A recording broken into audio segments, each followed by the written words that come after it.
very soon. And just want to say welcome to the conference call. My name's Levi. I'll be the host. I'm usually the host unless I'm sick or out of town or something.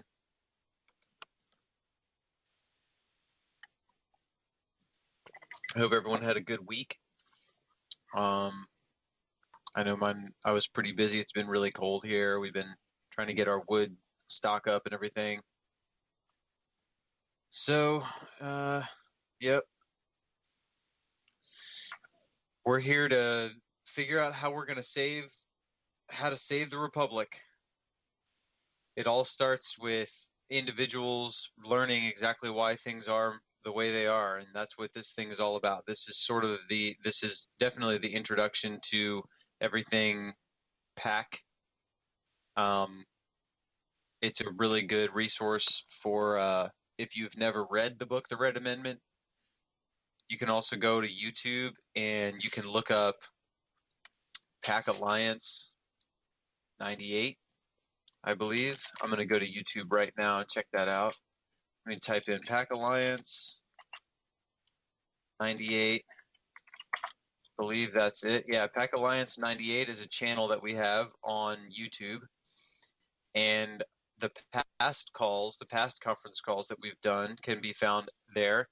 We go over a lot of the same information, but sometimes, especially if you find one that's like exceptionally long, some of them are about an hour long, some of them are a little bit less, some of them are a little bit more. If you find one that's, we have one that's almost 2 hours long that happened in December. I'm sure that was the one where we had just so many people. The turnout was great. We had a lot of great questions. Those are usually the more informative ones. So we'll have people call in and ask questions and everything, and it's just a really great opportunity to get everybody, to get a lot of really good information out there. Welcome to the PAC Talk conference call. We've got a couple people still kind of coming in. We just recently had a couple people pop into the call.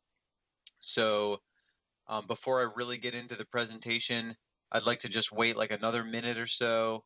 Hopefully we can just get as many people in from the beginning as we can.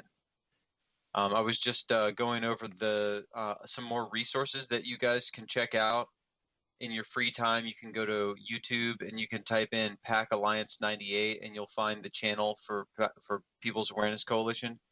And that has a lot of the old PAC Talk conference calls that we've done. And again, like I said, you're going to hear probably a lot of the same information because I go over the same introductory type information each time, but then we have different questions that come up each time also. So it's really, it's something that's a good resource to listen to, especially if you're just working or something and you got something on in the background going.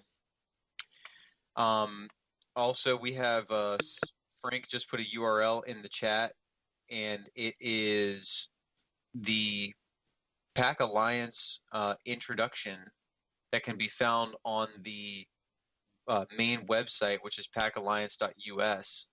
So if you go to pacalliance.us, and then you can find the introduction, or you can just type in pacalliance.us/introduction.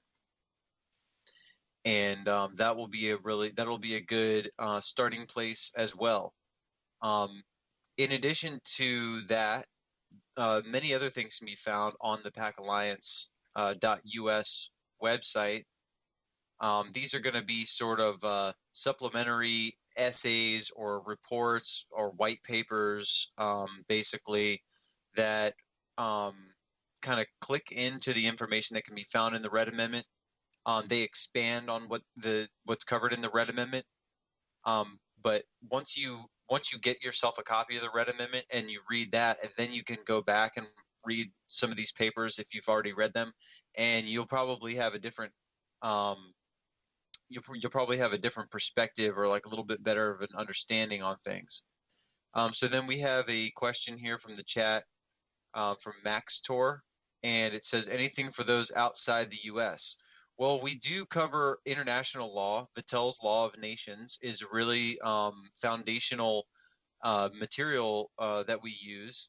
And so that can be helpful for people that are outside of the U.S. Although our focus is on bringing the body politics back into the many states that exist in the U.S., the principles that we apply are found in international law. And so, yes, this can be applied in for people that are outside of the U.S. For instance, I know that the indigenous peoples in Australia and New Zealand have also done very similar types of processes where they renounce their citizenship to the central government that has formed, around them, essentially, because they're in the indigenous peoples by their DNA. They've been on that land since long before that government was formed, and they have figured all the same sort of stuff out that we are going to be talking about tonight. And they have done exactly the same thing. Expatriation is a process that can happen anywhere around the world. In fact, Gandhi originally was an expatriation lawyer. He was trained in London or maybe somewhere else in the UK, but he was trained in Great Britain schools of law. Then he moved to South Africa, and he actually began helping those in South Africa to expatriate. And then, of course, he went on to do all his civil rights work in India. So expatriation is a sort of a general process that anybody can go through, no matter where you are in the world, depending on the level of authoritarian control that the government has in your region. Because I'm sure that if you were to go back to some place like the Khmer Rouge regime in Indonesia, you probably wouldn't be able to renounce your citizenship at that time, because they would much rather just murder you. So luckily that's, addressed in the International Declaration of Human Rights, and that doesn't happen very often. So I'm not going to say that it's impossible. Fact of the matter is, the world's pretty screwed up.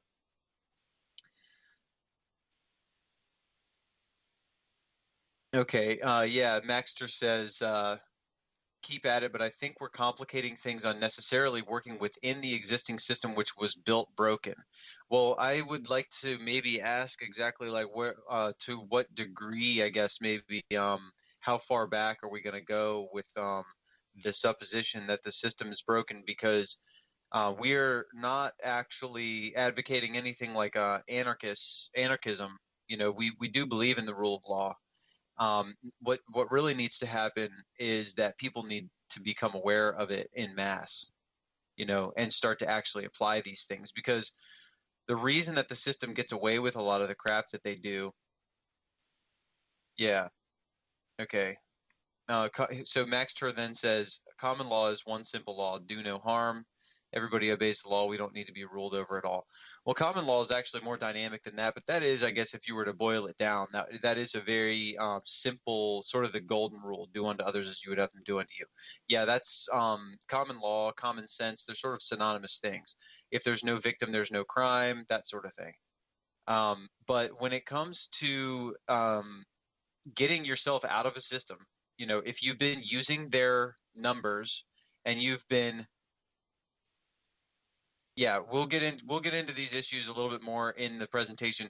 So when you hear something come up in the presentation, you can feel free to raise your hand by pressing *2, or go to, if you're on a touch-tone phone, you can press *2, or you can go to the 3 little white lines at the top of your box there, and you can raise your hand. If you have a microphone, then you can speak, and I can unmute you and you can speak. If you are just watching, I guess, as Maxtor is, that's what the icon here with the little eyeball says, you're viewing only. We'll be happy to take questions. You can throw your comments and questions into the chat box, and okay. Yeah, I'll always keep an eye out on the chat box and try and fit in different things that I see coming up. Right, so yes, we don't advocate anarchy. And basically what it comes down to is if you've been operating in the system, in any system, international, like, whatever country you're in, if you've been using their contracts and you've been using their numbers and you've been using their identification thing, then you have to maneuver your way out of their system. And then you can't just be like, oh, I give up and throw your hands in the air and say, you know what, I'm not in your system anymore. Anarchy would be defined as a lack of a lack of a law, right? A lack of a law, a lack of accountability for people. People just doing whatever they want, right? So in anarchy, imagine Mad Max, the guy with the biggest guns and the guy with the most, the guy with the most power, I guess, over you would be the one that rules the day, right? In a totally anarchist type of situation. Anyway, let's get into the presentation now instead of arguing about what anarchy is. So we're here to talk about People's Awareness Coalition. I'm sure you can see the presentation Max Tor that is up on the screen here. Welcome to the PAC conference call. We're actually just about to begin the presentation. So the greetings from PAC, which stands for People's Awareness Coalition. It was founded in 1998 by L.B. Bork, who then released the Red Amendment. He wrote and released the Red Amendment, the book that will change America. And we will go into exactly what exactly is the premise of the book and what is our tactic with trying to rectify the situation that we have here presently in the United States. Now, I'm not sure if everybody that is on the call tonight is from the United States, but this is the scope of our program tonight is going to be those that are, in the United States. Although the principles, like I said, can be found a lot in international law, and we'll talk about that a little bit more. Anyway, so People's Awareness Coalition, what does it exactly stand for? What does it mean? Well, people's meaning everyone in America, awareness meaning political and constitutional understanding, and coalition meaning lawful nationals working together. So what that means is we focus on trying to educate everyone in America, and we work together within our coalition. That would be those that have actually done the process that I'm about to talk about, and those that would like to do the process, or at least understand what the process is and want to get that information out. Okay, and the process that I'm keep referring to is expatriation. Okay, expatriation from the federal government or the United States federal government, which means basically no longer being a United States person, in favor of a state, essentially. Okay, so a bit about the philosophy of People's Awareness Coalition. Okay, first and foremost, our first core philosophy is information. It's PAC's mission to be an educational tool to get Americans up to speed on the current condition of the government in order to identify the problems and, more importantly, the remedy. So the remedy that we're talking about, again, I'm going to refer to this a few times, and then we'll actually get into exactly what is the remedy and how to do it. Okay. Then the next core philosophy would be nonviolence. It's our belief that wars and rebellions are the two most destructive diseases of society. So we don't advocate destruction of property or protests or altercations or anything like that. What we do is we it's called acting in good faith. If you're going by common law and you're looking at things like that, you want to act in good faith. That means you don't want to do anything on the sly or in a hidden way or not addressing the issue. Okay, so just leaving a system that deciding not to participate anymore in a system that you disagree with is not really necessarily the best way of going about it, because you're not informing anybody that at one time did have sort of power over you, say like the United States, having issued your social security number to you. That means that they basically are your authority. And so if you decide just, okay, I'm not going to use the social security number anymore, I'm not going to pay taxes anymore, that's your own decision to make, and that is a voluntary one to make. But acting in good faith means that you are notifying those that you once did have an allegiance to and saying, hey, I'm changing my mind and I'm going to go my way and you can go your way. Okay, so we advocate nonviolence. The next core philosophy would be cooperation. It's extremely important to stay connected with other PAC members and becoming involved. And also it beyond just PAC members, it's important to stay connected with those in your local community and your friends and your family, and to discuss things, and to trading amongst each other, and forming a good tight-knit community in that way. Selling eggs to your neighbor, and then you come back, in the spring and maybe get some carrots or something like that. That kind of thing. It builds good relationships. It's not going to replace money or anything, but it builds good relationships. So now then the other core philosophy would be our purpose. We do have a specific purpose, and we don't beat around the bush about that. That purpose is to identify and correct the fundamental problem plaguing America for the last century and a half, in order to restore the Republican governmental system as prescribed by the Constitution.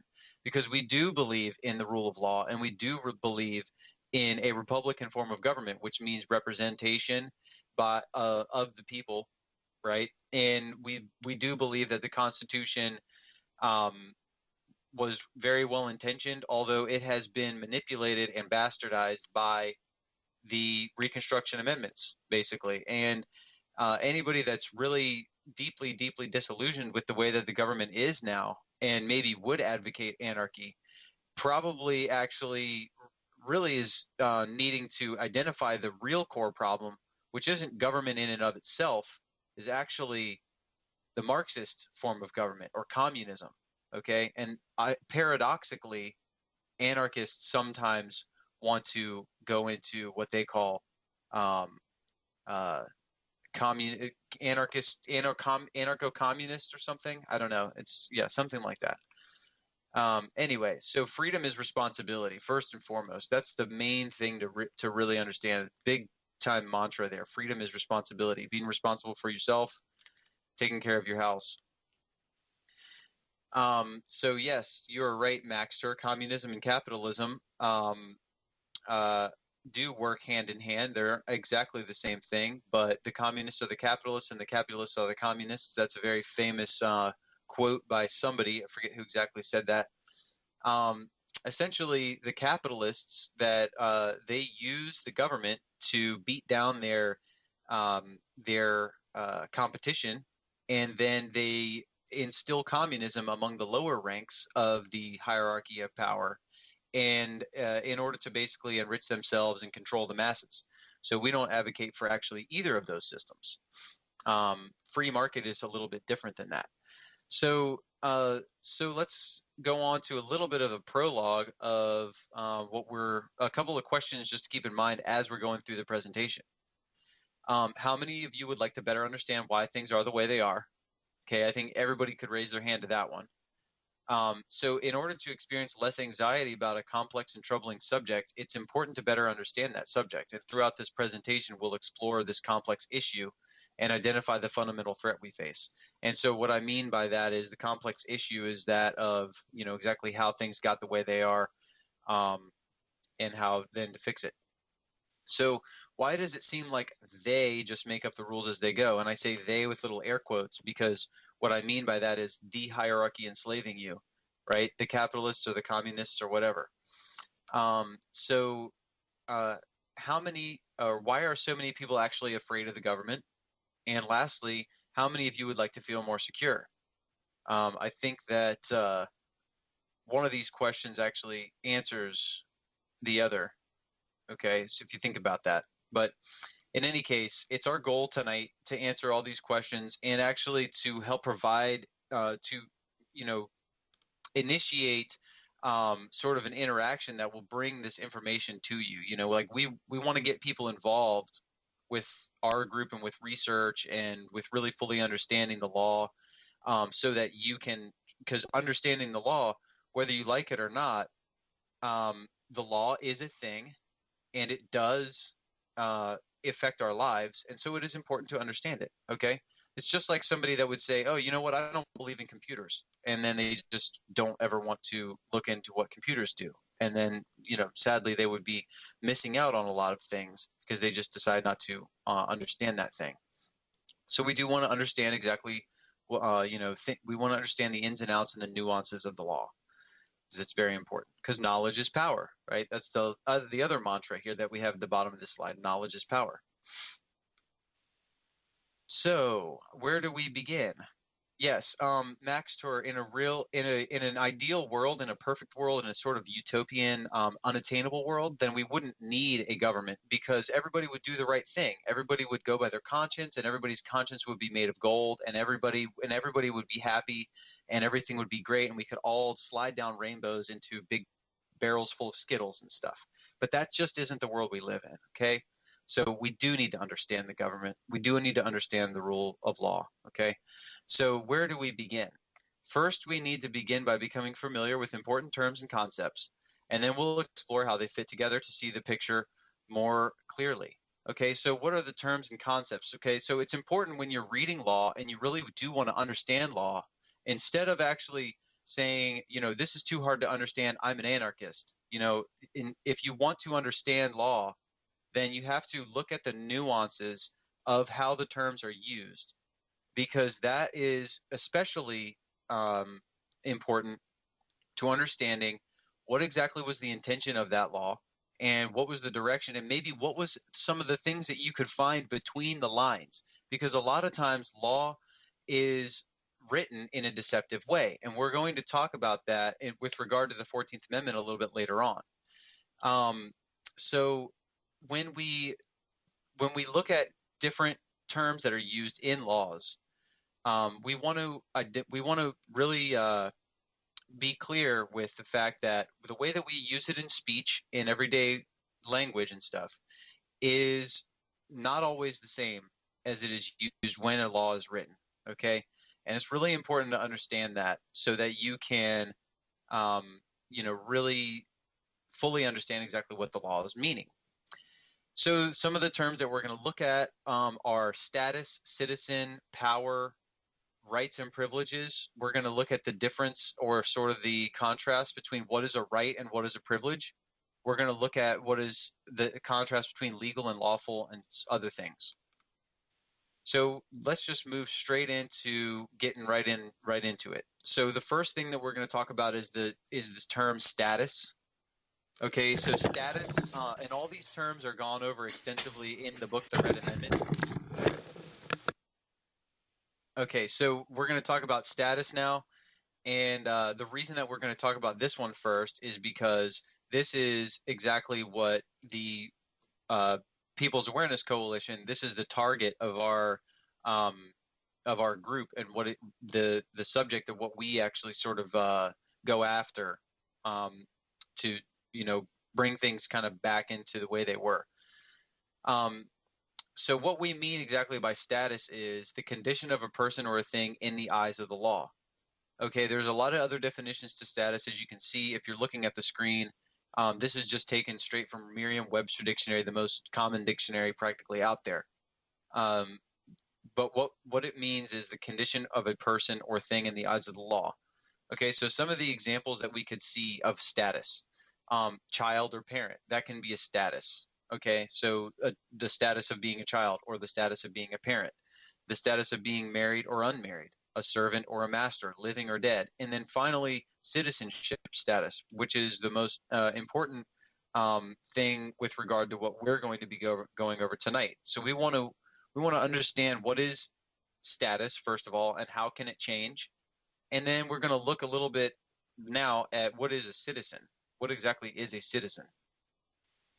So a citizen is basically a person who owes allegiance to a government and is protected by it, presumably, right? So governments actually throughout history have done horrible things. Many of them have done horrible things.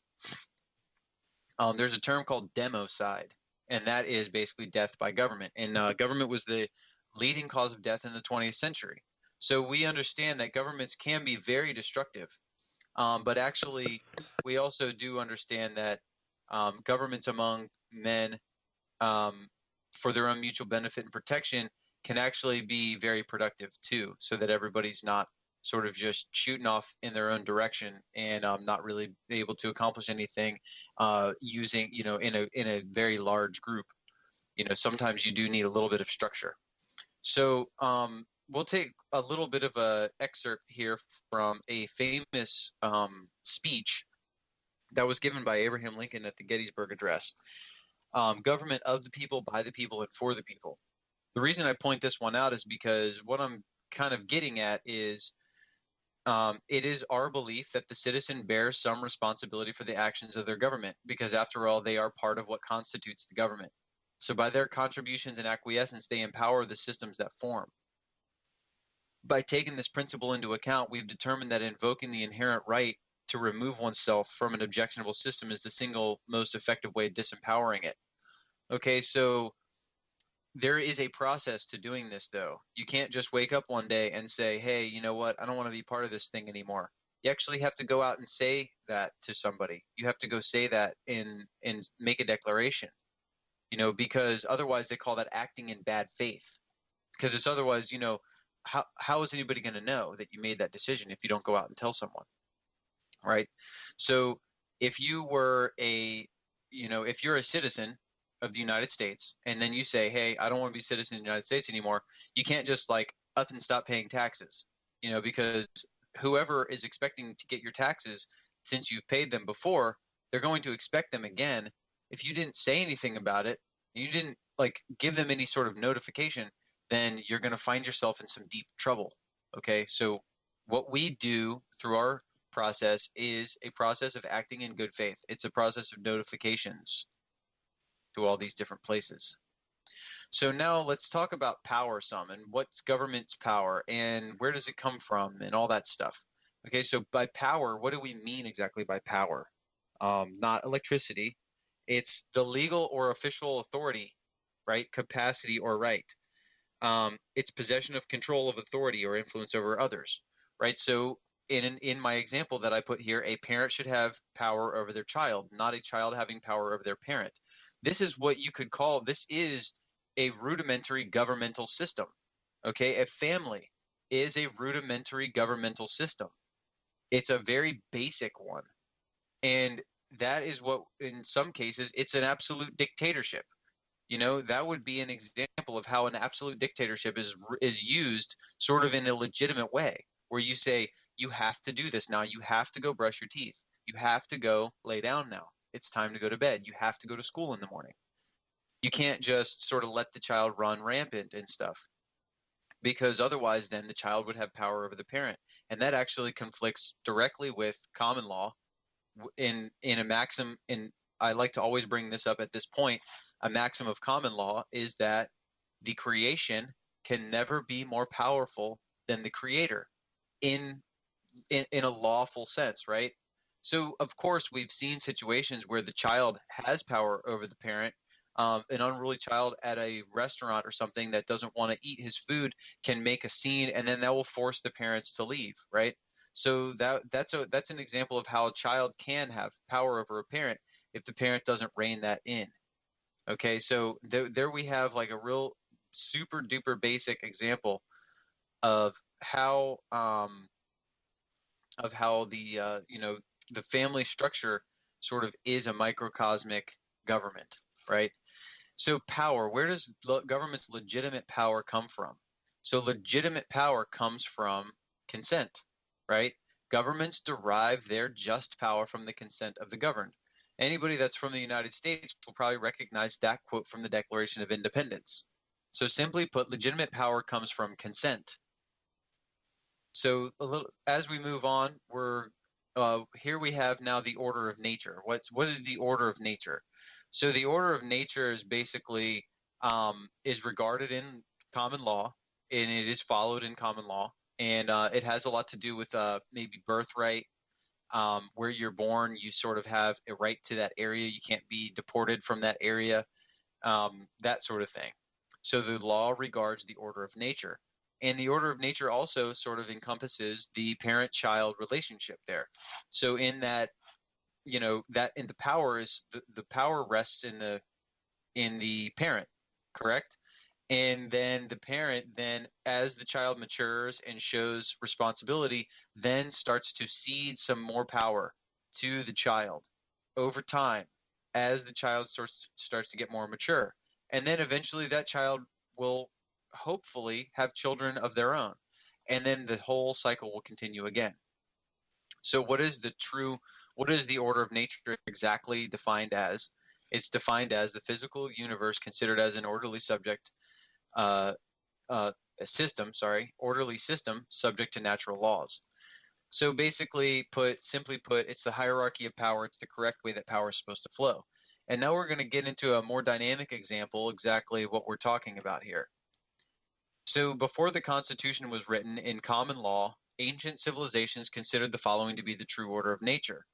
And whether you believe in God or not, that is what they believed, and that is that God is the almighty, powerful sovereign, and that he, she, or it gives some power, uh, unalienable rights, right, to endows their creation to individuals, endows them with certain unalienable rights, right? That so God then gives power to individuals. Those individuals, through free association, voluntarily get together to form groups of like-minded people. Those groups can be known as a state or a nation because, just as defined in Vattel's Law of Nations, basically any group of people that occupy a certain territory and have common interests and everything can constitute a nation, like the Cherokee Nation or like the Iroquois Nation or the Aztecs. These were all tribes. They all had a similar culture and similar set of interests and goals, and so they formed a group together for their own mutual benefit, protection, and all that stuff. And that would be considered a state as defined in law. Okay, a state is not necessarily lines on a map that you see when you're looking at the United States. Okay, so France is considered a state. Okay, um, it's also considered a country because these are synonymous terms in a lot of ways. Anyway, so without digressing anymore, in the American example, in the United States example, these groups basically formed a union. Voluntarily, they formed a union, and that union was the United States federal government. Okay, so we can talk about the United States in a plural sense, and we could say these United States, or we can talk about the United States government in a singular sense, and we'll say the United States. Okay, so this is an interesting little semantical thing that actually is very significant because these two little letters, the S and the E, these versus the, it means a totally different thing. Anyway, so this is a system that is known as individualism, and that's where the rights and the happiness of the individual are considered more important than the collective. So in this individualist sort of society, that was the ideal way of, the ideal way that, people liked to group together in a voluntary sense. It was always possible for somebody that had a disagreement to go on their own way and to say, okay, I have a disagreement. I'm going to go my own way now. I don't want to be part of your system anymore. That is voluntary, okay? And that is the ideal system. But that's not exactly what we have across the world, although even still now in the United States, the system is voluntary and you can leave. So let's move on a little bit now. So far as we've gone through this presentation, I'm hoping that everybody sort of started to get an idea in their mind of what this dotted line is pointing towards. All these concepts add up to your rights. Okay, the rights that are given to you not by government, okay, but by God, essentially. Just by virtue of the fact that you've been born and that you're a human, you have human rights. You have rights. Okay. Now, let's take a look real quick here again at the Declaration of Independence. All right. We hold these truths to be self-evident that all men are created equal, that they are endowed by their Creator with certain unalienable rights or unalienable rights, that among these are life, liberty, and the pursuit of happiness. Okay, so we didn't actually need people to write that down because it was sort of understood, but just to cement it in place and solidify it in place, they wrote it down and they said, okay, we're acknowledging that we actually believe that a creator gave us our rights. And for that reason, a government cannot take them away because the creator is actually on a higher level than any government made of men, right? So that's why it's, this concept is really important, that the founders, and even beyond them, beyond the founders even, they believed in a creator, and that the creator, being the almighty highest sovereign, can never be overruled. Okay, it can only be done voluntarily, the overruling. Okay, so what changed exactly? What changed? This is what I sort of hinted to just now with the voluntary quote. Well, your rights cannot be taken and they cannot be given up permanently, but you can decide not to value them. You can decide not to protect them. In essence, you can give them up voluntarily, but they're always there waiting for you to wake up. Okay, so many people have gotten this idea in their mind that the government's just bad, it's evil, it's doing all these bad things, it's going against the Constitution, it doesn't pay attention to its own rules, it doesn't follow its own rules. It seems that way, and I understand that it seems that way. It does, but that isn't exactly true, because what we're going to get into here very shortly is exactly why. Why does it seem like everybody was tricked into giving up their rights? Why does it seem like people don't value their rights anymore? Why don't people actually go and assert their rights? Because they don't really actually understand they don't really fully understand exactly what are their rights and how to assert them. So you mean when men and women have unknowingly given up their rightful place in the order of nature, they must have been tricked. But how did that happen? How did that happen? That's where we sort of start to look at the 14th Amendment. Okay? So the 14th Amendment the 14th Amendment was one of three of the Reconstruction Amendments that happened after the Civil War. So prior to the Civil War, imagine this: there was no such thing as a United States citizen. The 14th Amendment's complex language created for the first time a status called United States citizen. Prior to this, all individuals were members of their state. So this is a really important thing to understand here, is that the United States federal government created something. Okay, and what did I say before about the creation and the creator, right? The creation can never be more powerful than the creator. So the creator of the 14th Amendment was who? The United States federal government. And that status, that creation, was then given to who? All the people in all the states. In this system, the everything was turned on its head. The people no longer had the power over the government. The government now had ultimate power over the people because it gave them its creation. And then the people voluntarily accepted it and went along with it and continued to go along with it and went along with it for probably maybe the last 8 generations or so.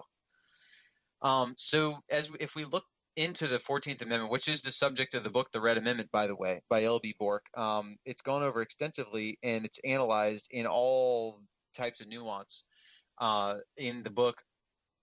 Anyway, as we go through this amendment and we look at the language that's used in the amendment, we'll see the phrase privileges and immunities in that law. The phrase privileges and immunities is opposed to rights. It allows the government to change or suspend or ignore these attributes at any time, because after all, the government is the one that gave you and granted those privileges and immunities to you, right? So they're the ones that are assuming the highest rung of power, and they're the ones that are going to decide if you get to do this or that or the other thing, if you get to bear arms, or if you get to lawfully assemble in an area, or if you get to speak your mind. Okay, so now let's look real close exactly what is a privilege. And this is found in West's Encyclopedia of American Law, and this is a really important passage. So a privilege is a particular benefit or advantage or immunity enjoyed by a person or class of people that is not shared with others. It's a power of exemption against or beyond the law. it is not a right, but rather exempts one from the performance of a duty or obligation or liability. So it is not a right. It says so right in this thing here. It is not a right. So the reason that it seems why the government can basically infringe on your rights as it pleases is because you actually don't have any rights. You actually, if you're a United States citizen, you actually don't have any rights. You actually just have privileges and immunities. And those privileges and immunities are only sitting there trying to act like rights. They're trying to emulate rights, okay, but they aren't rights. And since they were given to you by the government and they're acknowledged and given down by the government, they can be changed, suspended, or ignored at any time. And that's when the system basically went from being a lawful system of people that were born in a certain area and then getting together voluntarily in their group or their, their peers in that state and being Virginians or being Marylanders or being Connecticuters or whoever. I forget exactly how you say that, John. But that is when it changed from being a lawful system into being a legal system. We're going to talk about exactly what's the difference between legal and lawful in just a second. But the amendment ignores the order of nature, known as government de jure, and it replaces it with man's law, known as government de facto.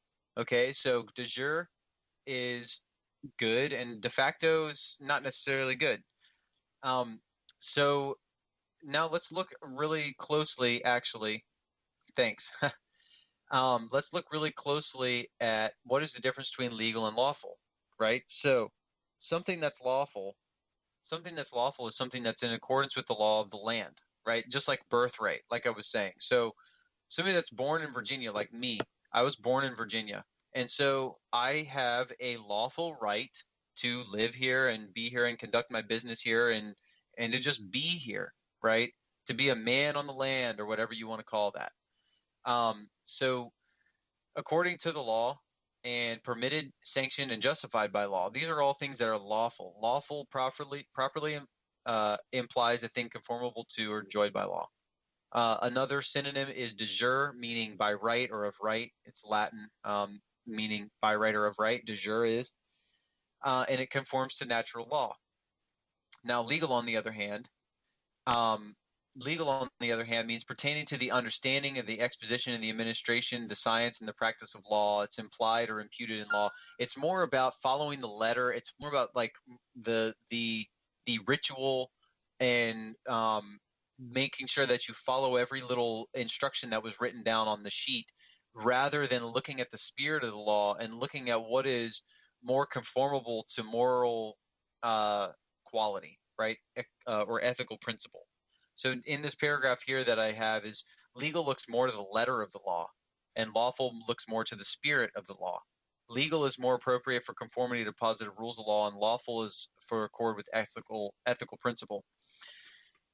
Legal imports rather that forms of law are observed and that proceeding is correct in method. That's what I mean by the ritual, okay? Like the ritual and all that stuff needs to be followed just perfectly. That's what it's sort of like a legal prerequisite, right? And lawful more so that the right is actual in substance and that the moral quality is secured. So, and living in a lawful way sounds a whole lot more appealing than living in a legal system, right? So that's what we're trying to actually bring back is more of a lawful standing, rather than everybody just living in a legal system. Because in that legal system, the powers that be have the ability to just sort of change and sway and turn little things however they want to suit their own gain, their own agenda, and to enrich themselves and their friends and stuff, rather than a level playing field.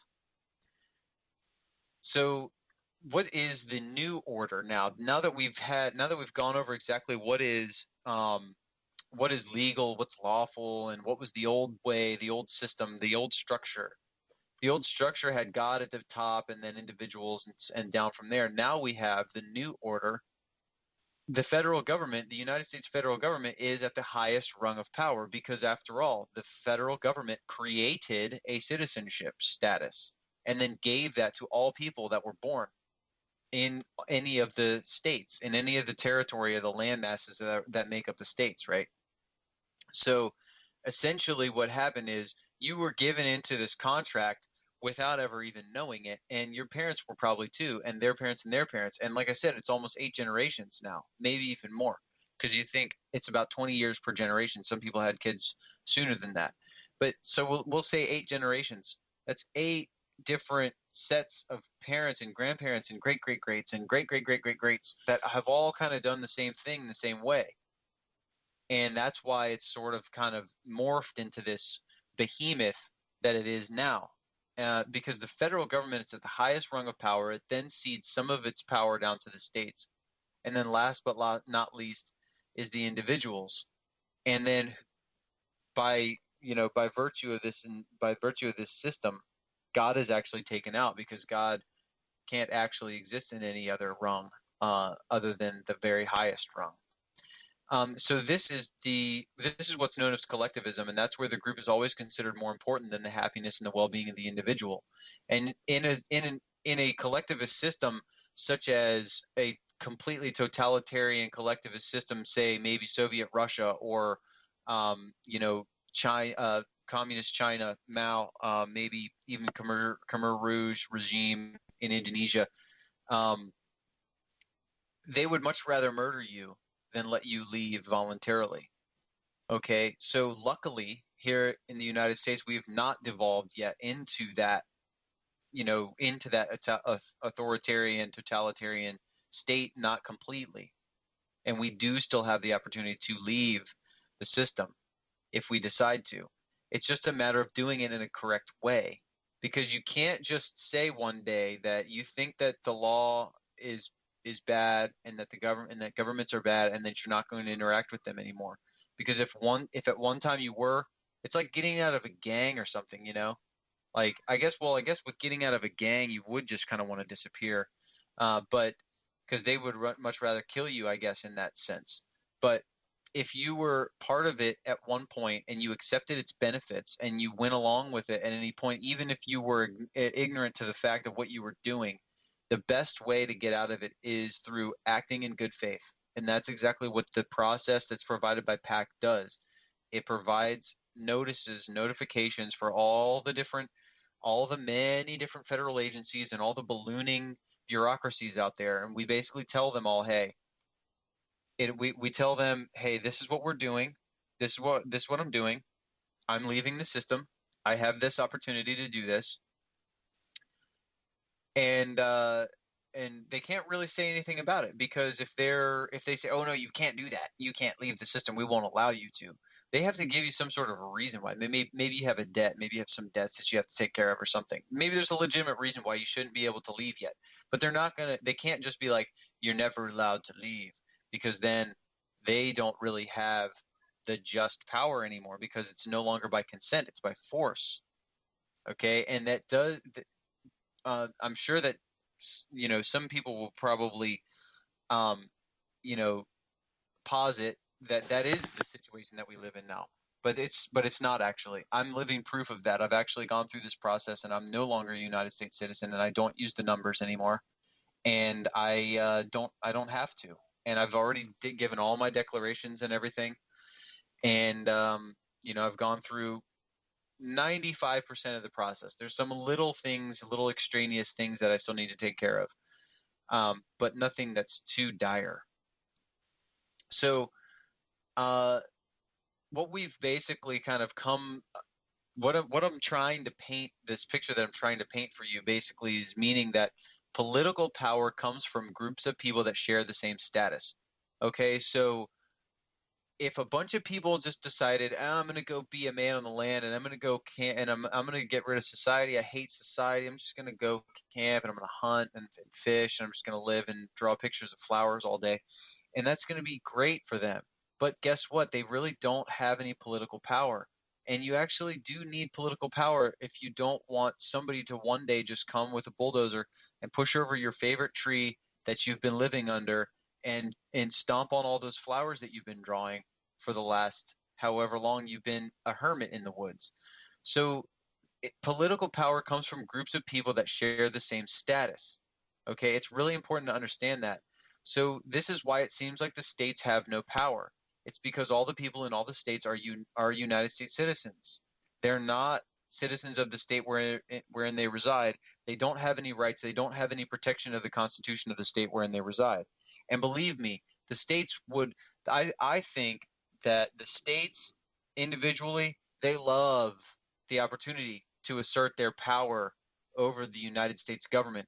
And if only they had people in their political body politic, I should say, if only they had any de jure uh, nationals or de jure people that were actually enjoying a legal standing that would allow the states to protect them.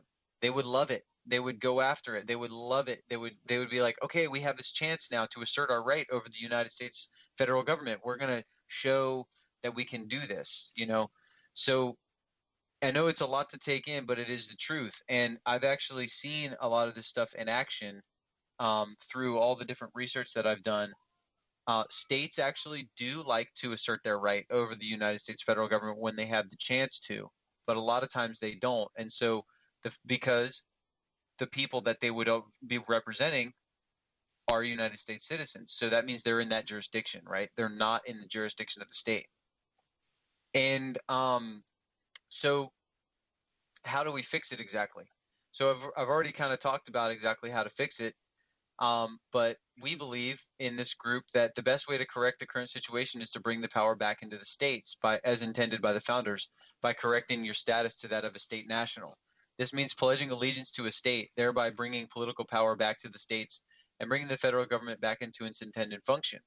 Because basically, when you don't have allegiance to anything, if you were to remove your allegiance from the United States federal government and then you don't have allegiance to anything else and you're just sort of like off on your own, and maybe you just have like some friends that you're close to and you guys, do whatever you do together, and have meetings or whatever, maybe, like, you don't really have any power. You don't really have any power to even protect yourself, because the minute that somebody that's bigger than you or has a bigger group than you or has a more powerful weapon than you and they want what you have, they will come and take it. Now, and you don't have any legal standing to protect yourself. Now, the difference is, okay, when you do have a political body of people that share the same status as you, then at the very least, you do have legal standing. That doesn't mean that whoever has the bigger weapons or whoever has the bigger group isn't going to come and violate your rights, because that can still absolutely happen. We understand that.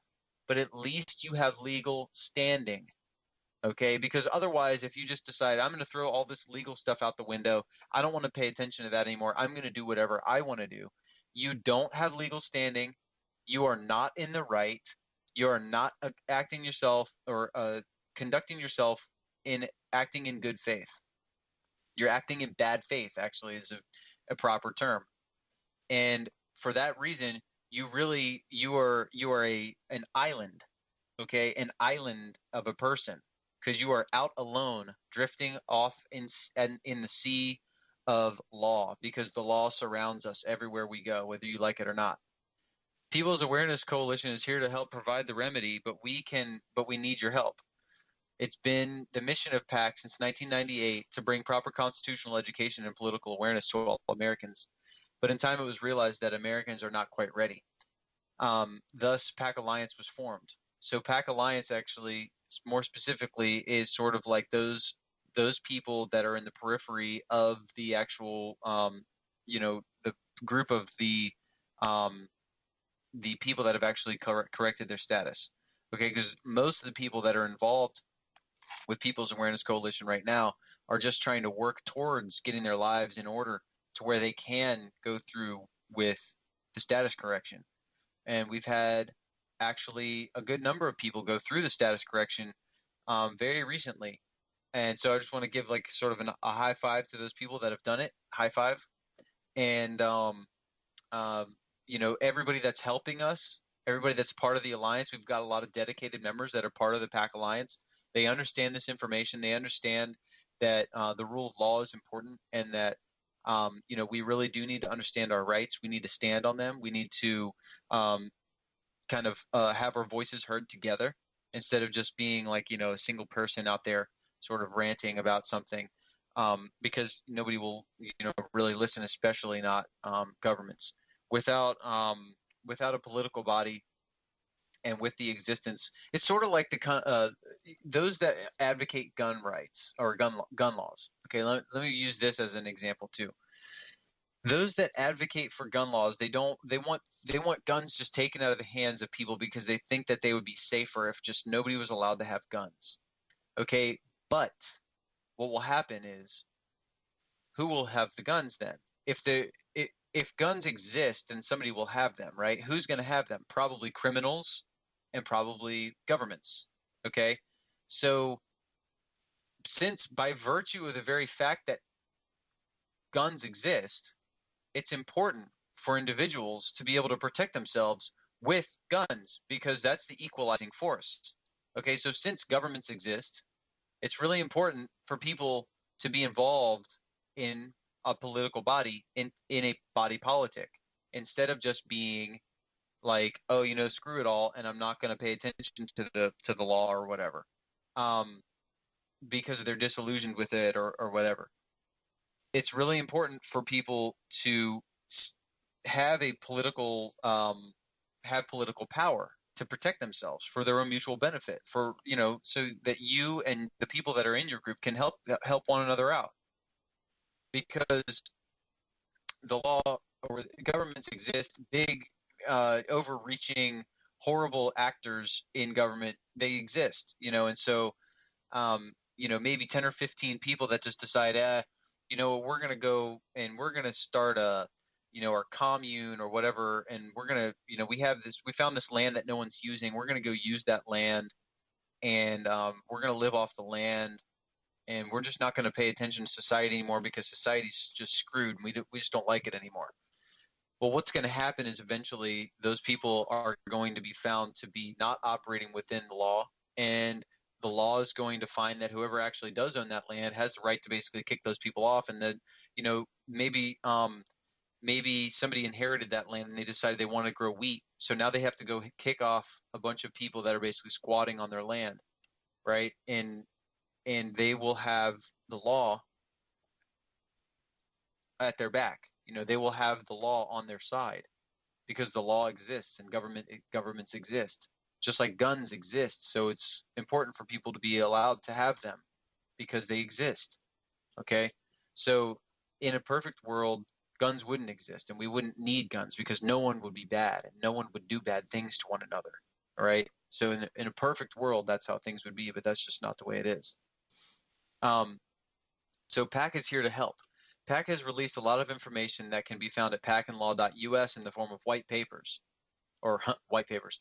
White papers. That was a funny way to say it. Anyway, you can start your educational journey there with the assistance of PAC members at our Facebook group, Official PAC Alliance. You can also find me on Facebook if you look up Levi Fishbone Charlton. I'm on Facebook. You can friend me there and you can ask questions at your leisure. And I'm not like always on Facebook or anything, so don't expect me to get back to you right away, but I will get back eventually. Anyway, so go to pacandlaw.us and you can check out some of the papers that have been written there. And again, you can get a lot of information from the papers that are written there, and you can get a good deep understanding of matters that relate to common law and matters that relate to Constitution and stuff like that. But actually, the best information on the subject can be found in the Red Amendment. The book that was written by L.B. Bork can be found at redamendment.net. And even if you're not in a position to change your status, you can assist those that are. You can volunteer your time to assist with different projects and know that you are contributing to a new, better future for all Americans. So we do have some projects that are going on, and we have a lot of people that are working on them. And, we're sort of slowly but surely kind of making progress on these things. And I know that everybody's got a lot on their plates. Everybody does, especially with the holidays having just passed us. I think that everybody's sort of just now starting to get everything back to normal. But this basically concludes the presentation here, and I know that we probably got some questions, so if anybody wants to press *2, they can raise their hand, or you can raise your hand in the interface there. And we've had some comments going on in the chat box. I don't know how far back that I really want to go, but so Max Tor is saying he's very active in the chat tonight. I appreciate that, and I want to say thanks for being so active in the chat tonight, Max Tor. Max Tor says we cause all of each other's problems due entirely to our ignorance, and I can agree with that. It's important for people to have a deep understanding of the world around them and what exactly affects them, and that's why it's really important to understand the law, because the law is a factor, and that's why I don't really fully understand exactly where anarchists are coming from often, because it seems to me that they think that on the one hand it's sort of a contradiction. Because on the one hand they don't trust the law, and they don't trust people enough to be to sort of trust the law and to trust the operations and to trust the human potential there. But then they want to sort of go out into a position where they aren't really protected by anybody but themselves and whoever they align themselves with. And so in sort of a quasi sort of framework, they sort of operate together and sort of kind of have a system. Maybe there's not necessarily like a hierarchy there or something, but after all, they are operating within a system, I guess, even if the system doesn't really have a leader or anything. Anyway, Frank says changing the definitions in your mind in no way changes the actual definition. What you think it is and what it really is widely recognized, I guess is maybe what you meant to say. Yeah, I meant recognized. Two different things. Yeah. Yeah. So, did you have something you wanted to say, Frank? Yeah, I was just gonna say that I've looked up definition of anarchism in Webster's, anarchy in yourdictionary.com, cambridge.org, Oxford Dictionary, the Free Dictionary, anarchy in Merriam-Webster's, Black's Fourth, Bouvier's 1856. They all have one thing in common: the absence of all political government and a state of lawlessness and or political disorder, destructive and confusion in government, state of lawlessness or political disorder due to the absence of governmental authority, the city's descent into anarchy, also a utopian society of individuals who enjoys complete freedom without government. One thing I think that anarchists miss here is that we live in a voluntary society. They like to say it's voluntarism. We live in a voluntary society already, and that doesn't stop crime. Right. Does it? So one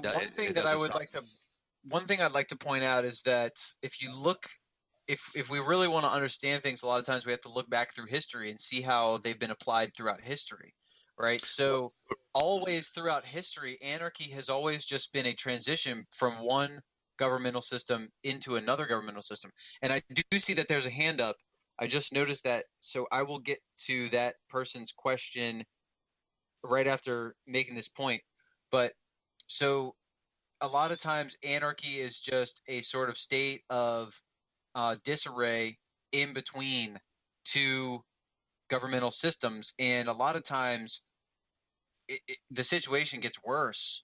A lot of times, once if anarchy comes about, a lot of times, the system that sort of arises out of that is definitely no better than what was there before the anarchy. Well, so did you have something to add to that real quick, Frank, before I take this next question? Oh, I was just going to say anarchy was birthed out of the Greek Republic, no archons, where some idiots had overthrown the government. Years of chaos ensued with tyrants and destruction. Year of 30 tyrants, 404 BC.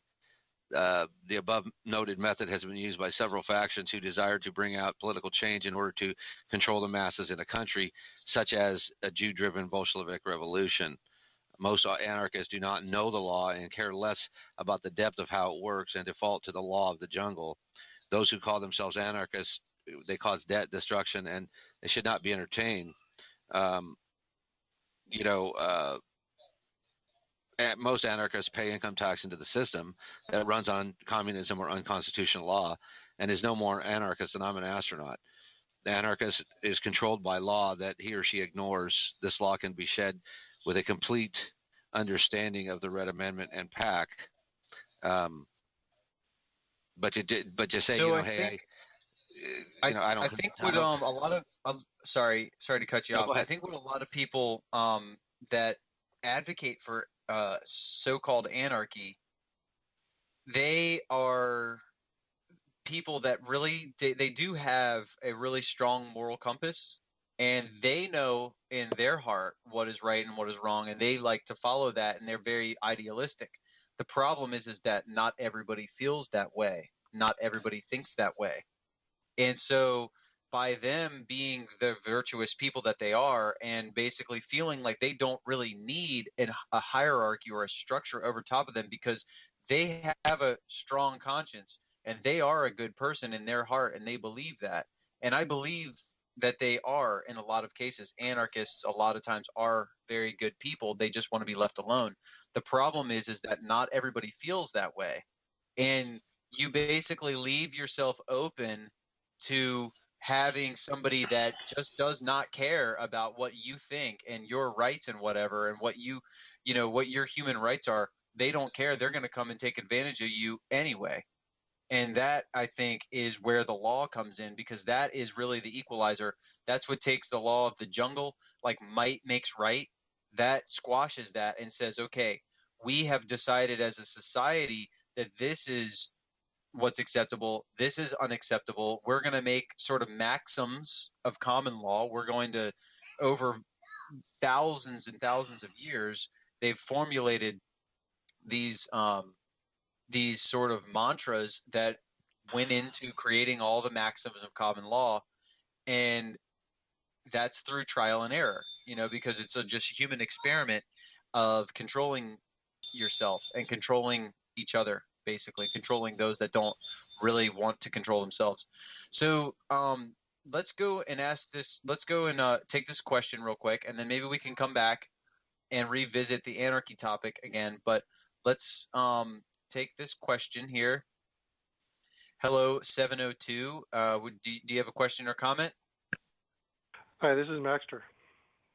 Oh, hey. Okay, so you're actually on the phone and on the internet. Okay, cool. So yeah, go ahead.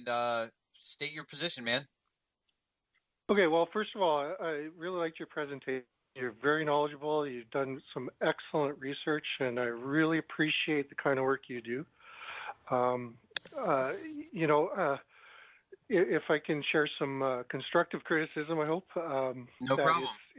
it seems enormously complicated. That you start quoting statutes and you know, constitutions and articles and all of this, and that's why this whole movement, this whole freedom movement, just doesn't take off, because we're so stuck on these, what I call ecclesiastical dogma of the old ways, and trying to use those old ways to patch together some kind of a path to freedom. And that's, I think, where we're getting tripped up all the time. It really comes very simply. Frank, I appreciate all your that very snide article you read about anarchy. First, you posted the correct definition of Bouvier's, something about without government or whatever. But then you kind of attributed something that it didn't say there in saying that it's lawlessness. And the first definition from 18 whatever said nothing about lawlessness. All it said was without political government or whatever. Okay, so it didn't. So the further back you go with these law dictionaries, which aren't even, have no force or effect in the first place, all they are is just kind of guidelines to tell you what lawyers are being told to believe. The further back you go, the closer to reality it gets. So by the fourth edition of Black's Law, of course, you're right into the Admiralty, and you're just, again, they're injecting all kinds of new definitions so that they can control the rhetoric within a courtroom. What you did say one thing that's correct, that another word, a synonym for anarchy, is voluntarism. Now let me just say too that I do not describe myself as an anarchist. I do not advocate anarchy, simply because, as you, I think, pointed out, I mean, you quote again and again and again the incorrect definition that the CIA and the other, deceptive agencies want us to believe that anarchy is synonymous with chaos. Yes, chaos can transition when a bunch of morons, I agree they can be morons, take out a government and then leave the country in chaos. And suddenly we've been trained to believe that that is synonymous with anarchy. Anarchy and voluntarism, as opposed to voluntarism is the voluntary adherence to the law. That's what anarchy truly is. That's what the system we live in. That's the system that we live in. You consent to it. Are you a U.S. citizen? Let me ask. No, it sounds like he's from Canada. But let me ask a question real quick from you. How do you get there? From where we are now, how do you get there? Right. Excellent question. I really appreciate your insight, your ability to stop and think and be objective on this. We can't necessarily. You're right. People think I'm an idealist, or they call me a dreamer. No, I'm a realist. Okay, we can. First thing we need to do is we need to get off this idea that money has value. Okay, the only value money has is the value that we ascribe to it. Nothing ever cost anything except labor. Nothing ever cost anything except our labor. Yeah, but how do you take your labor? How do you take your labor and then buy a book from somebody that is in France? How do you do that? Take your labor. Yeah. Okay, how do you exchange your labor when you're living in the United States or Canada for a book? Let's say hypothetically, I want to buy a book from a gentleman in France. How do I exchange my labor directly to that person? Well, what created the book? That other guy's labor, I suppose, right? Somebody's labor, or maybe he found it. It doesn't matter really. What I'm saying is, how do I get that book from that guy if he's saying, okay, this book is valuable to me. It's obviously valuable to you. How do I transfer value to that person in exchange for the book without some sort of medium of exchange? Let's just go one step at a time here. Let's go with the basics. You go to work. You go to work in a factory. You're building couches, right? Furniture factory, for example. Are you going to work so that people have a nice, comfortable place to sit on? No, you're going to work to earn a paycheck. Okay. If everybody were to do this, and this isn't an easy fix, I agree, but it's just an example, okay? If everybody were to decide that I want to go to work so that people have a decent life to live, I don't care about my paycheck anymore. If everybody did that, then basically it winds up being a case where if everybody goes to work for free, everything will be free. Now, I'm not saying everything should be free. What I'm saying is we have, we created the monetary system, which is a dark age relic, by the way. We don't need money, but for luxuries, maybe money can still have application in a modern world.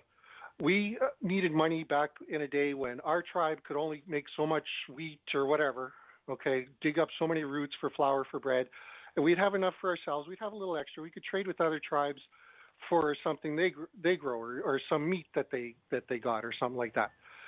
But we couldn't make enough for everybody. Well, in this day and age, we can make enough for everybody. So why not give everybody the basics? Everybody has a right to life. They have a right to be safe, to be warm, to be fed. Okay? If that is so, then why are we reserving those rights only for those who can pay?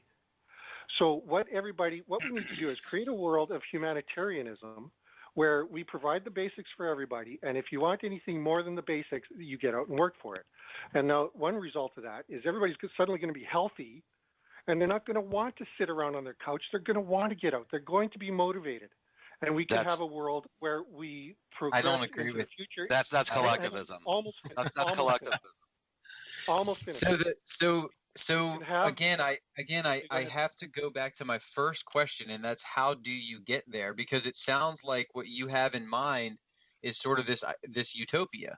Yep. And right now, unfortunately, not everybody's as good and virtuous as you, and not everybody feels exactly the same way that you do. Hang on. With a different education, like maybe if society was different for the last couple of thousand years, then we would be closer to achieving some sort of a goal like that. But the fact is, the reality that we live in now just does not allow exactly. And I agreed to that. I agreed with that. Yeah. But the thing is, maybe the solution is just complicated enough that I need to give a few perspectives on this. There's that one. There's the other thing, that technology. Not only are they suppressing technology, but they've been telling us since the mid-'80s, since around the 80s, that these automation systems are taking over jobs. Boo-hoo! We have no jobs. So what they're saying us since the 80s is they're using technology to replace us rather than free us. Why is it to this day you work 8 hours a day, 5 days a week, or you starve? Why is that? Why aren't we modernizing? Why aren't we getting better in the future instead of either stagnating or going backwards? That's well, I mean, I think that we are. I mean, I for one use technology so that I don't actually have to even leave my house. I mean, I work from home. I'm an artist. I work from home. I use the internet. I exchange money for my services because then I can take that money. Like, say I don't need a couch from your couch factory. I already have one, and I can take money. You're thinking on an individual level. I'm talking about a macro level. I'm talking about every. Right. I volunteer at a homeless shelter where a lot of people are being squeezed out because we have a system of exploitation. What you were talking about anarchy before is really what is democracy. You even quoted the term democide, death by government. Well, that's democracy, is force of the majority upon the minority. That's right. Not anarchy. We don't actually advocate for democracy either. Right. I know that. I get that. Well, something I'd like to add here is that you said that I was pulling these definitions, the ones that suited me. Well, Bouvier says the absence of all political government. By extension, it signifies confusion in government. Okay, so that the confusion in government is what we already have. Except they have it. Hold on a second. That's the other thing is your constitutions, your statute legislation. That is all rules for government to follow, and they have tricked us into thinking that we have to follow that. So this public office is being privatized in the name of national security, whatever other rhetoric they use, while our private lives are being made public with all this full spectrum surveillance. That's, have you tried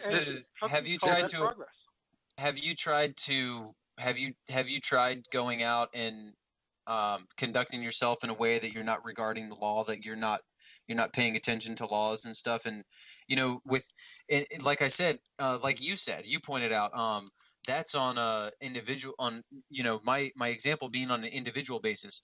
I'm asking you on an individual basis, have you ever gone out and just tried to disregard the law and just do whatever the heck, whatever comes to your mind, even if you're going out and being virtuous and helping people and everything? It's like, how do you get there? Again, it's like that question comes up because it's almost like this idea, as good as it sounds, if you were to write it out and like you could write a book about how great a utopian society would be, and there's actually been a lot of books written like this. The problem there's also been societies like that. Yeah, there hasn't. Yes, there has. There has in ancient Rome. There has been in the Byzantine era, where there was absolute freedom and prosperity. Yes, absolutely. But there were also where people were taking slaves and stuff too. Well, that was happening as well, but there were times, that's the times that they tell us about. They don't tell us about those times that people were freed, and the result of great freedom is great prosperity. And the other thing is, you talk about crime. When you have everything you need, you're too happy to bother messing with anybody else. You don't need to worry about somebody coming crashing into your house, because that's you projecting your idea, because you're I'm not projecting. For your guys, for the listeners that are listening to this, this is exactly what operatives do. They meddle and they divide, and this is what this whole presentation was about, the remedy. And as you can see, this conversation has been getting distracted by this fellow. And we're not about anarchy. We're not about anarchy. We're not about lawlessness. We're not about chaos. We're about doing things by the law, and we're about doing things pragmatically. And pragmatically, this is no, forget it. You're gone. All right. Well, okay, that's unfortunate. He's gone. He's gone. Yeah. No. What it comes down to is, this is what you call the pie in the sky. I mean, it's not reality. He is he's supposing that if we all just worked for free and everybody was just get along, if we could all just get along, then the world would be so great and everything. That's true, but that is not the world we live in. And we do need a structure, because he was saying things like, if nobody would feel like committing crime if everybody just had everything they needed. That's how he feels, and that's why I said he's projecting. That's how he feels. That's not how everyone feels. Some people are psychopaths, some people are sociopaths, some people are not raised right. So what are we going to do? Are we going to have a standardized way to raise the perfect person? And you're going to just maybe you just have babies, and then you give it right to the state that is run by angels, and they're going to raise your baby perfectly. And that person's not, there's no chance of a psychopath or a sociopath or a narcissist or anybody like that ever being produced in this absolutely perfect society. That is not going to happen, because everybody's different. Individualism dictates that everybody is different, and everybody has the right to be different. But we have the law to protect us from each other. And in that way, that is so far the most harmonious situation that humanity has been able to achieve. It is not somehow this idea that, there was a ancient civilization that we all forgot about, that everybody just had everything they needed, everybody worked for free, and everything was great. That just doesn't. Well, the thing is, Levi, click with me. It doesn't seem like something that's real. The thing is, Levi, is that our forefathers gave us a republican form of government, which is the closest thing to anarchy you're going to get, especially in this lifetime. And PAC offers the way to get us back to that form of government.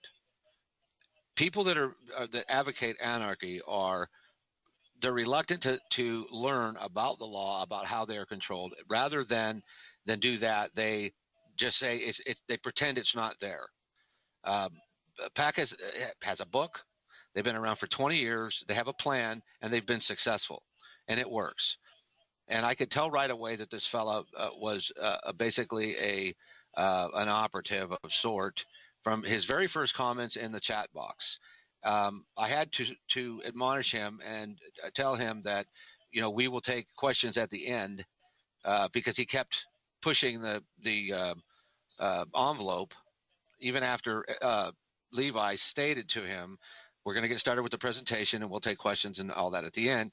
He still kept going on with his rhetoric. He wasn't here to learn. He wasn't here to listen to what we had to offer. He pretty much dismissed all the links that I gave him. I don't believe that he had enough time to actually read them or go through them. And so it was an indication to me that this guy was, he's just out to divide.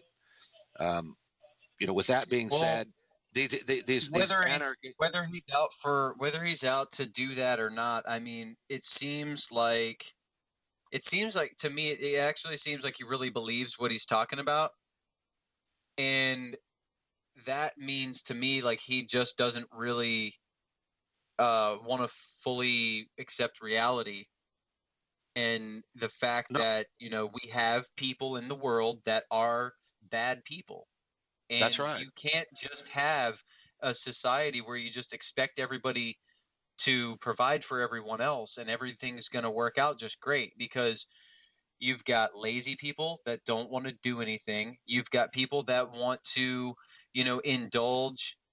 You've got people that want to just get high or get drunk or have sex all day or whatever. You've got vices, and you've got the seven deadly sins, and that all that stuff exists. And you can't just ignore it and say, oh, everything would be great if everybody just did things a different way.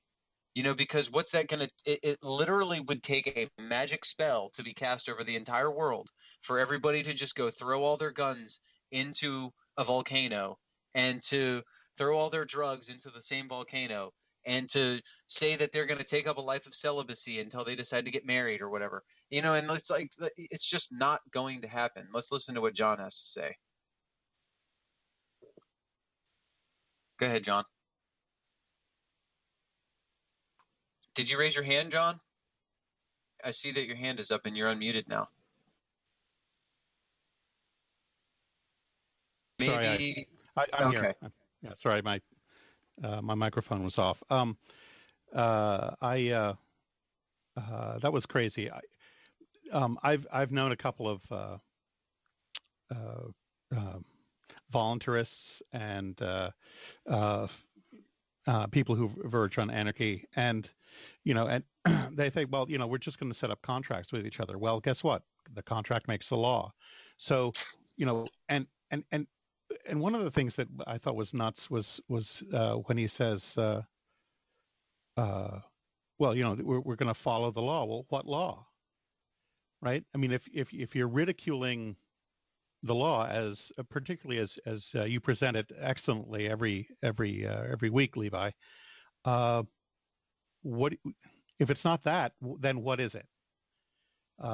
Because unless you're talking about just random contract law, but you have to have unity among the people to do this sort of thing, and people organize one another, and government just isn't there for police power, right? To make bad people go away. It's there actually to present, at least in part, to present the state, the people collectively, to other states, so that you don't have 1,000 people trying to talk to another state and all their people and try to get something done, right? Or try to work out a peace, or try to do something. You need one voice, not 500,000 voices. Does that make sense? Right. Yeah, exactly. And another thing, I kept bringing up, that, there's bad people and everything. And I'm glad that you pointed out there's other functions, obviously, to having governments and stuff.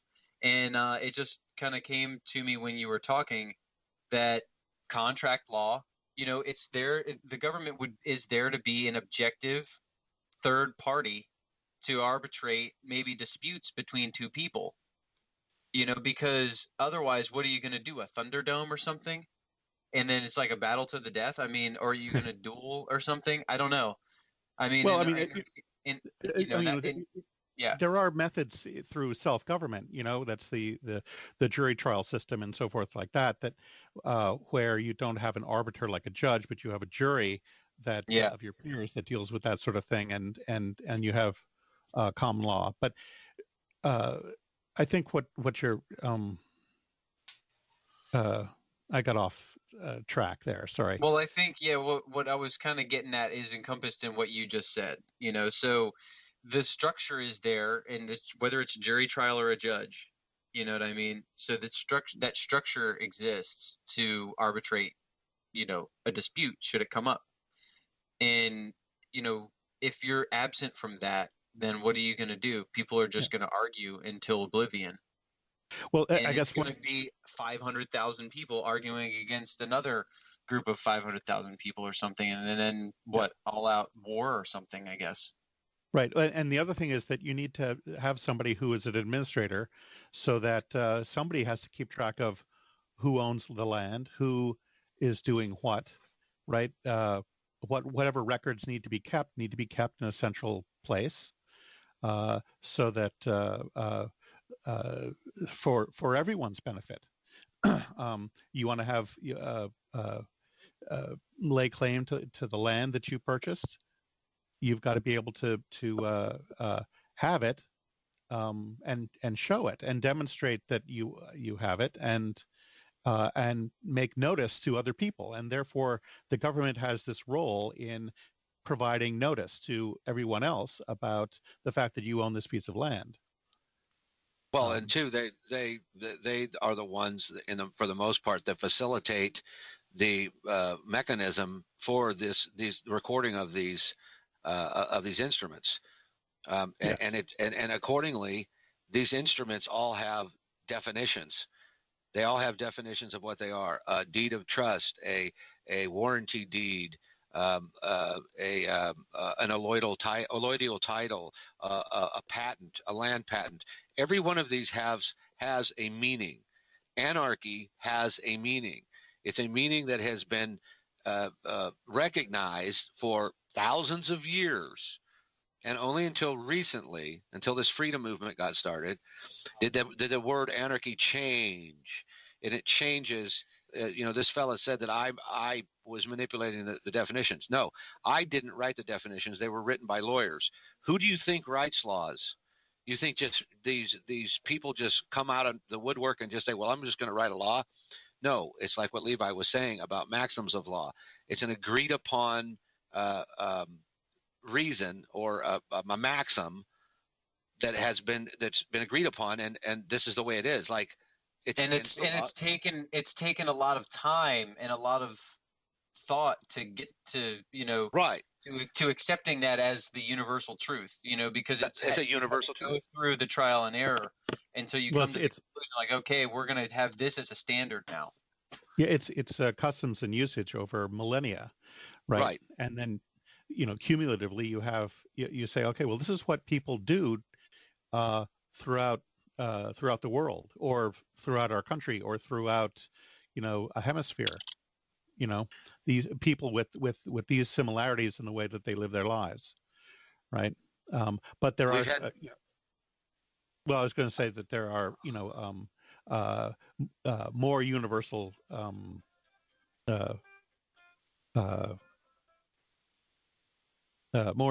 kinds of applications than others, but absolutely. I was just going to say that we've had several over the past year come on the intro call and try to hijack the call like that, and it's obvious to me when they start. They don't really have any questions that are related to the presentation or to the process, but they have, because the people that are truly interested, that's what their questions are, and that's what their concerns are related to, not what they're trying to sell us. Right. Yeah. So that's a good point, Frank. Yeah, I didn't really identify that until you just said that. So right away he was commenting in the thread, and I had to admonish him and say that we will take questions at the end, a question and discussion at the end, and then he went on to say about de jure by law, de facto by fact, which is somewhat misleading.